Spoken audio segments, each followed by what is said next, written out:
Yun yung sinasabi nagpo-flip. Nagtatumbling siya pa side, tumbling pa kabila, tumbling pa sa likod, tumbling pa harap.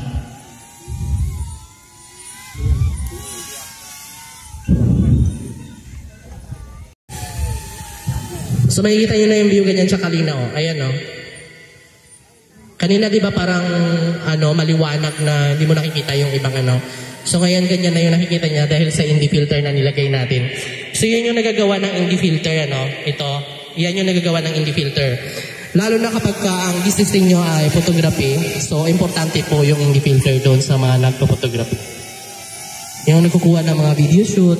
So, okay guys, so good afternoon. Tapos na yung workshop. Then after nyan, ito na yung time to test the avatar. So tingnan nyo. Ayan. Ito yung avatar. Then ito yung Air 3. So tinetesting nila ma'am nila sir. Ma'am Tinmoto. Miss Tinmoto. Yan. Shout out Miss Tinmoto. Ayan. Namit natin sila. Ito tinetest niya.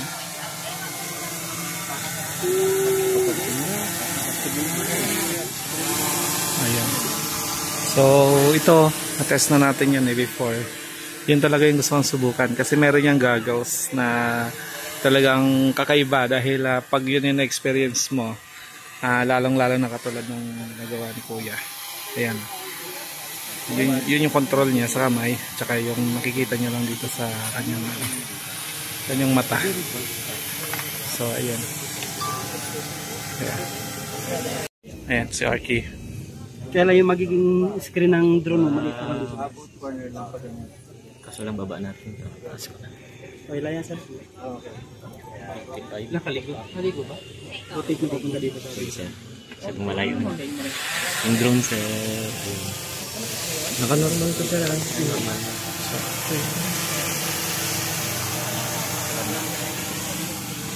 Wala sana nakaharang to na ano. Authorization. May authorization. Wait sir, tanggalin natin yan sir. Sige daw. Okay. Roller dito? Wala, nandun lang. Ano lang talaga, sa viewing lang. Goggles lang siya. Silbi nito. Sensor. Ano ba ito? Sige po. Ganyan mo. Yun.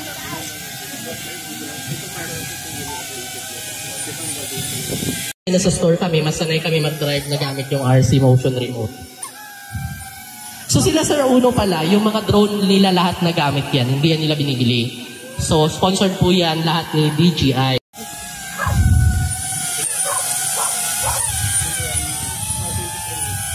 So yung flight time battery niya ay 23 minutes. Si all version kasi natin ay 18 minutes lang ano? Ito 18 minutes lang ang flight time ng battery nito. By the way, ito kapag bumili kayo ng combo, ang combo po nito ay 55,900. So ang kasama ko doon ay tatlong battery, yung aircraft, iyan yung goggles, then yung remote niya, yun yung ginagamit nilang remote. May extra propeller. Ilang piraso ang propeller na extra niyan? Merong 4 na extra propeller na kasama inside the box po yun. At saka merong bag. So wala kaming sample ng bag dito. Ito yung kasama niya.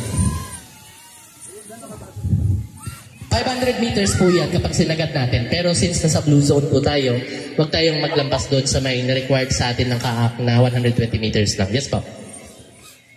Yes po, may picture po yan. Picture and video.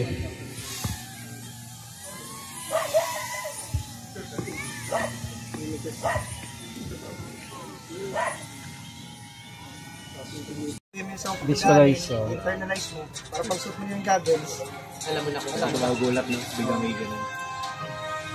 Okay guys, so kasama natin yung ating mga kaibigan at mga bagong kaibigan. Bagong kakilala, di ba?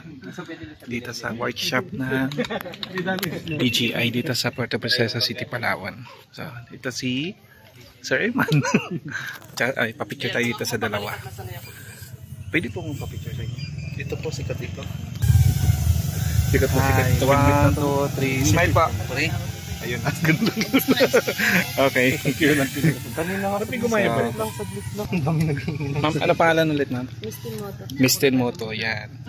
Lagi nyo siyang abangan sa kalsada. At sir... Bakit ang helmet? Diyan siya kung nasa helmet. Ayan. Sa helmet na lang. Ito, tandaan nyo itong helmet niya. Ayan. Nakita nyo yung kanyang ribbon. Ayan. Siyempre si Motor Seryo. What's up, travel people?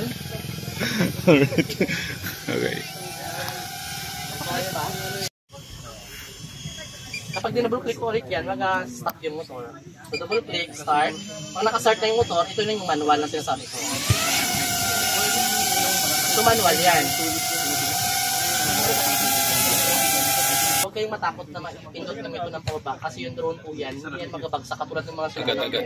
Na pag napindot mo to na-accelerate mo to pababa, diretso ang bagsak niya at masisira yung drone. So yung mga drone ngayon hindi na yan kasi may mga sensor yan sa ilalim. Sinesense muna nila yung ilalim kung pantay ba yan o hindi. Kung meron bang obstacle sa ilalim na pwede silang banggaan bago sila mag-land. So ganun po. So ayan, tingnan nyo ha. Pag ginawa ang click ko, mag-start yung motor. Tapos ngayon gusto ko siyang pangatin 1.5 meters away. Ilong press ko, di ba? So, umangat yung drone. Tapos, kapag gusto kong parapin yun doon, tingnan nyo yung ginagawa ko, ha? Yan.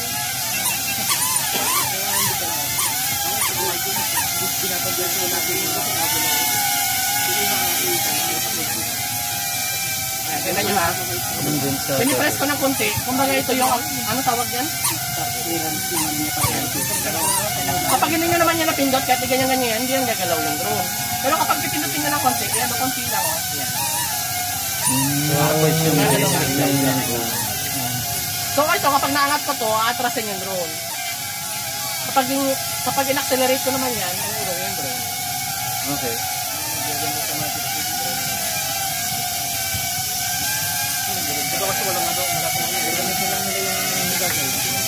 Tapos, di ba nag-accelerate kayo? Pag nag-accelerate kayo, nakaangat yung remote. Di ba aangat yan yung drone niya. So kapag in-accelerate ko at nakabutok sa baba yung drone, bababa yung Bababa rin siya. Kung saan yung camera, Tapos yung camera niya, kanina tinutok ko sa baba yung camera niya, tingnan nyo ha. Tingnan nyo yung camera. So yung camera pag inahat ko to, maangat. Okay. See? Kita nyo diba? Yun siya. Pag gusto ko pa ikot-ikotin yung drone ko, iikot ko lang ng ganyan. Pero dapat pinutin mo to na konti. So yan, kapag ginawa mo yan, nakakahilo yan doon sa may gagawin. Pag hindi mo nakakahilo yan. Ako rin nung unang-una ko magpalipad ng avatar, takot na takot din ako. Umiikot ka na. Pero huwag kayong matakot kasi kung mabagsak yan, 55,000 lang naman. Sa GI Store. Pakita sa inyo yung mga product nila. Okay, so this is DJI Action Cam. Ito yung price mo. 86 na. Ayan. So ito yung maganda. Ay, ito yun. Ito yun.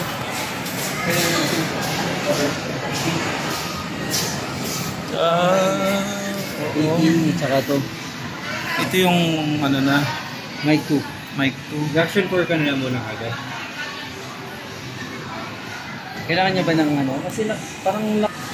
So ang price niya ay 19,000.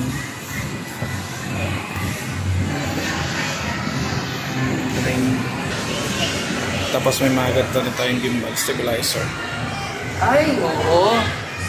Wala pala. DJI S4. Hindi ako Meron na sila, oh. At syempre mayroon sa DJI Mini 4. Ayan pala. Wala pala talaga ako doon sa area. Ang DJI Mini 3 nila ay Hindi sir, DJI Mini 3. Diretso sa atin. Ito yung Air 3. Kanina ito yung price niya.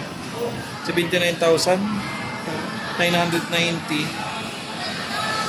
combo. Tumabik naman. single lang ito. Yan. Isa lang ito. Isa lang.